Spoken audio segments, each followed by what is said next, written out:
how much to risk per trade per day really depends on the environment that you're in. So when everything is working in your favor, right? Like, so you've got say you're looking at multiple time frames. You're looking at monthly charts, weekly charts, daily charts.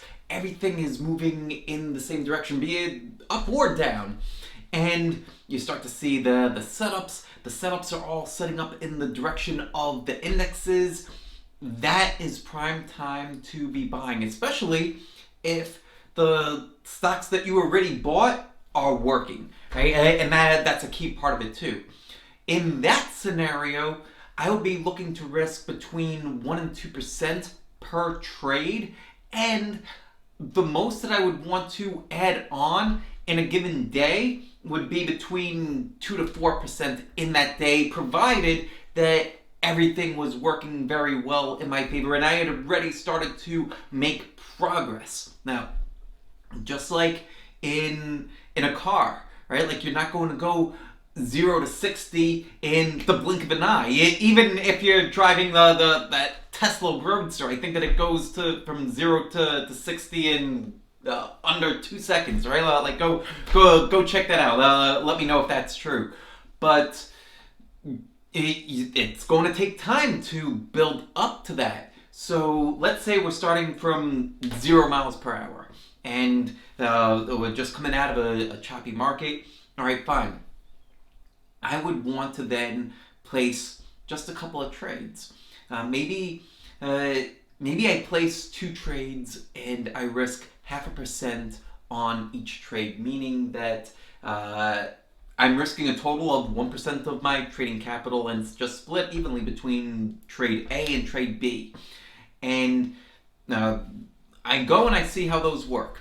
If trade A works, and trade B works, and then the market starts to develop more, great. Now it's time to start to add to my portfolio. And if I've made enough progress on trades A and B that I could raise my stops without it being to like some weird level, like to build to break even, but it doesn't make sense structurally to raise to break even just yet, right? Like, so just for a bit of background, I trade price action and I look at price structure. Now, if there's no level of support around break even where I bought that and it doesn't make sense structurally that support should be there, if price comes in, there should be more buyers like jumping in at that price, then it's not time to put the stop at break even. I might have raised it a little bit, but not to that break even level.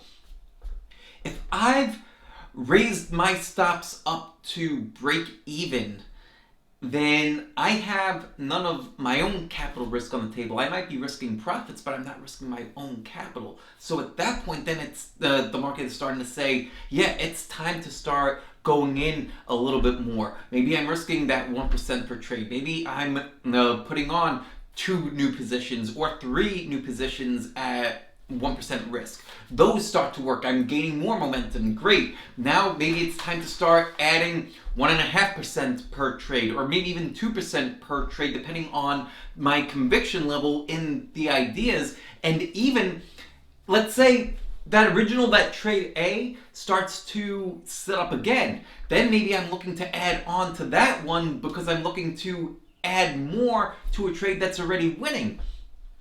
Not only is that better from a management perspective, but also psychologically, I'm working from a place where I'm already ahead versus coming back to something where I'm just starting to build a position. So there's a lot of psychology, there's a lot of strategy that goes into developing these trades, and it's a big part of what we focus on in our weekly webinars. We actually do 2-3 webinars a week now. If you go to marrowwealth.com and you check out our events page, you'll see 2 to 3 webinars every single week.